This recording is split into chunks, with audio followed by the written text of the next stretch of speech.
Hello friends, எல்லாருமே எப்படி இருக்கீங்க? ரொம்ப நாளாச்சு லாங் வீடியோ போட்டு என்னத்தடா போடுறது அப்படின்னு சொல்லிட்டு ஒரே கன்ஃபியூஷனாக இருந்துச்சு. வெளியில் ட்ராவல் பண்ணியும் ஒரு 1 மந்த் 1.5 மந்த்து ஆகுதா. அதனால் எந்த வீடியோவுமே எடுக்க முடியல, போடவும் முடியல. பத்தாததுக்கு நம்ம ரம்ஜான் நோன்பு வேறு வந்துருச்சு. கண்டிப்பாக எல்லோரும் நோன்பு வச்சுருப்பீங்கன்னு நம்புகிறேன். இப்போ நம்ம பள்ளிவாசலில் வந்து சகர் சாப்பாடு வந்து நம்ம ஆளோட ஃப்ரெண்டு சார்பாக கொடுத்தாங்க. சரி, அதே ஒரு வீடியோவை போட்டுடலாம் அப்படின்னு சொல்லிட்டு அவங்கக்கிட்ட கிளிப்பிங்ஸில் எடுத்து அனுப்ப சொன்னேன். அவங்களும் எடுத்து அனுப்புனாங்க. இந்த தடவை பள்ளிவாசலில் வந்து பிரியாணி, அப்புறம் கப்ஸா, அப்புறம் நெய்சோறு, இந்த மாதிரி வெரைட்டி ரைஸ் போடும்போது கொஞ்சம் ஸ்பெஷலாக இருக்குது எப்போதுமே. அது மாதிரி இந்த தடவை கப்ஸா போட்டாங்க. கப்ஸானா வந்து சவுதி ஃபுட்டு, பிரியாணி மாதிரியே தான் இருக்கும். பட் டேஸ்ட்லாம் அந்த ஸ்பைசஸ்லாம் ரொம்ப சேர்க்காம எப்படின்னா வந்து ஃபஸ்ட்டு வந்து சிக்கனை வந்து தண்ணியில் அவிச்சி எடுத்துகிட்டு அந்த தண்ணியில் வந்து சோறு பொங்குவாங்க. ஒரு வித்தியாசமான டேஸ்ட்டாக, லைக் மந்திலாம் சாப்பிட்ருப்பீங்கல்ல, அந்த மாதிரி அந்த அரோமா அந்த மெத்தட்ஸில் இருக்கும். நல்லாயிருக்கும் சாப்பிட. குழந்தைங்கள்லேருந்து பெரியவங்க வரைக்கும் எல்லாருமே சாப்பிட்லாம். ரொம்ப காரம் இருக்காது, நல்லா உனக்கையாக இருக்காது, பட் நல்லா டேஸ்ட்டாக இருக்கும். பொதுவாக அல்சர் இருக்கிறவங்க, வயசானவங்க எல்லாருமே இதை விரும்பி சாப்பிடுவாங்க. ஏன்னா அதில் வந்து உரப்பு அதெல்லாம் இருக்கவே இருக்காது.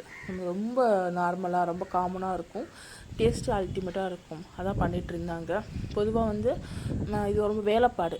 ஃபஸ்ட்டு வந்து சிக்கனை போட்டு அதை எடுத்து அதுக்கப்புறம் அதை தனியாக க்ரில் பண்ணி அதை சாப்பாடோட பரிமாறுறதுக்குள்ளாட்டியும் பெண்டு நிமிந்துடும். ஆனால் மொத்தமாக கூட்டமாக சேர்ந்து பண்ணுறப்போ அது கொஞ்சம் ஜாலியாக தானே இருக்கும். அதனால் அப்படியே பண்ணிட்டாங்க. இந்த நம்ம கிண்டரில் நம்ம ஆள் ஆரஞ்சு சொக்கா போட்டுக்கிட்டு அவங்க தான். அதுக்கப்புறம் நல்லா இருந்துச்சு. அன்னைக்கு இப்படியே நல்லா போணுச்சு. நிறையா பேர் வந்துருந்தாங்க. பயலுகளாக சேர்ந்து பண்ணுறப்போ அது கொஞ்சம் ஜாலியாக தான் இருக்கும் பசங்களுக்குள்ளே. அப்புறம் அன்னைக்கு சகருக்கு அந்த மாதிரி சாப்பாடு சமைச்சு முடிச்சாச்சு. அதுக்கப்புறம் எதுக்கு இந்த எக்ஸ்ட்ரா பீசஸ்லாம் இருக்குங்க சிக்கனில், அதெல்லாம் போட்டு தான் அந்த சைடில் ஒரு கிரேவி மாதிரி வச்சுட்டாங்க போல இருக்குது. அதனால் வந்து அப்படியாச்சும் அன்றைக்கி போணுச்சு, நல்லா இருந்துச்சு. எல்லாருக்கும் ரொம்ப பிடிச்ச மாதிரி இருந்துச்சு சாப்பாடு. அதுக்கப்புறம் அந்த அவுச்ச சிக்கனில் வந்து தந்தூரி மசாலா தடவி அதையும் தனியாக சுட்டு எடுத்துட்டாங்க. தனியாக சுட்டு கிரில் மாதிரி, அதாவது கம்பி வச்சு கம்பியில் நெருப்பு கூட்டி கிரில் மாதிரி சுட்டு எடுத்தாங்கன்னு நினைக்கிறேன். ஆமாம், அந்த ஒரு கிளிப்பிங்ஸ் ரொம்ப கிடைக்கல எனக்கு, கடைசி வரைக்கும் போட்டிருக்கிறேன். அது மாதிரி இவங்க ரைஸ் வந்து அந்த கொட்டுறதும் அந்த அள்ளி போடுறதும் அந்த கிண்டுறதும் பார்க்கவே அவ்வளோ அழகாக பாந்தமாக அது நல்லா இருந்துச்சு பார்க்கும்போது. பெரிய தேக்ஸால் சமைக்கிறது எப்போதுமே ஒரு மாதிரி நமக்கு பார்க்கும்போது ரொம்ப ஆசையாக ஆர்வமாக டெம்ப்டிங்காக இருக்கும்.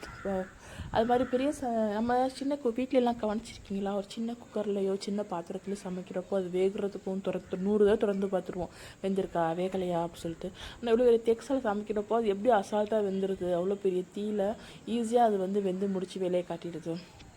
சட்டுன்னு வேலையை முடிச்சுட்டு சமைக்கிறவங்க வெளில வந்துருக்குறாங்க. கவனிச்சிங்கன்னு தெரியும் உங்களுக்கு. நறுக்கி வச்சுட்டு நைட்லேருந்து நறுக்குவாங்க, நைட்லேருந்து எல்லாத்துக்கும் ரெடி பண்ணி வைப்பாங்க. ஆனால் சமையல் வேலை மட்டும் அடுப்பில் ஏற்றுறோமா இறக்கி வச்சோமாங்கிற மாதிரி முடிஞ்சிடும். அவ்வளோ வேகமாக முடிஞ்சிடும். அதே மாதிரி அன்றைக்கும் ரொம்ப ஜாலியாக ஒரு 1.5 hour 2 hours வந்து எல்லாமே முடிச்சிட்டாங்க. ஆல்மோஸ்ட் முடிஞ்சிருச்சு. அதுக்கப்புறம் சகர் சாப்பாடுக்கு எல்லாேருக்கும் வந்தவங்களுக்குலாம் சாப்பாடு 4 மணிக்கு சாப்பாடு கொடுத்து எல்லோரும் ஹாப்பியாக சாப்பிட்டுட்டு எல்லோரும் சந்தோஷமாக வீட்டுக்கு போனாங்க. இந்த ஸ்லோமோ வீடியோஸ்லாம் வந்து என் வீட்டுக்காரரோட க்ரெடிட்ஸ்க்கு தான் கொடுக்கணும். அவங்க தான் எடுத்தாங்க இந்த வீடியோஸ்லாம். நல்லா இருக்குல்ல பார்க்குறதுக்கு. அது வந்து இந்த சினிமாட்டிக் எஃபெக்ட் போட்டு எடுக்கிறதுனால அது பார்க்குறதுக்கு கொஞ்சம் விஷுவலாக கொஞ்சம் நல்லா இருக்கும்னு நினைக்கிறேன். நல்லா இருந்துச்சு. வீடியோவில் எப்படி இருக்குன்னு தெரியல, பார்ப்போம். இதாக வந்து தம்மு உடைக்கிறாங்க. தம்மு உடைச்சி ஸோ கலர்ஃபுல் இல்லை, அது பார்க்க ரொம்ப டெம்ப்டிங்காக இருந்துச்சு. எனக்குமே வீட்டுக்கும் கொண்டுட்டு வந்தாங்க சாப்பாடு. நல்லா சாப்பிட்டோம். ஃபைனலாக வந்து அந்த கப்ஸா ரைஸ் வந்து சொல்கிறதுக்கு ரொம்ப டேஸ்ட்டாக இருந்துச்சு. எப்படி சொல்லணும்னா அந்த so beautiful, so elegant, just looking like அ வாவ் அப்படி இருந்துச்சு. அதனால நல்லா திருப்தியாக சாப்பிட்டாச்சு. நல்லா என்ஜாய் பண்ணி நல்லா சாப்பிட்டோம். இதுக்கடையில் மறுபடியும் நாளைக்கும் நாளை பொறுத்தும் வந்து பிரியாணி போடலாம் அப்படின்னு பேச்சுவார்த்தை நடந்துக்கிட்டு இருக்குது. பிரியாணியோ ஃப்ரைட் ரைஸோ நெய்சோரோ எதுவாக இருந்தாலும் அடுத்த வீடியோவில் அப்லோட் பண்ணுறேன். Thanks for supporting. பாய்.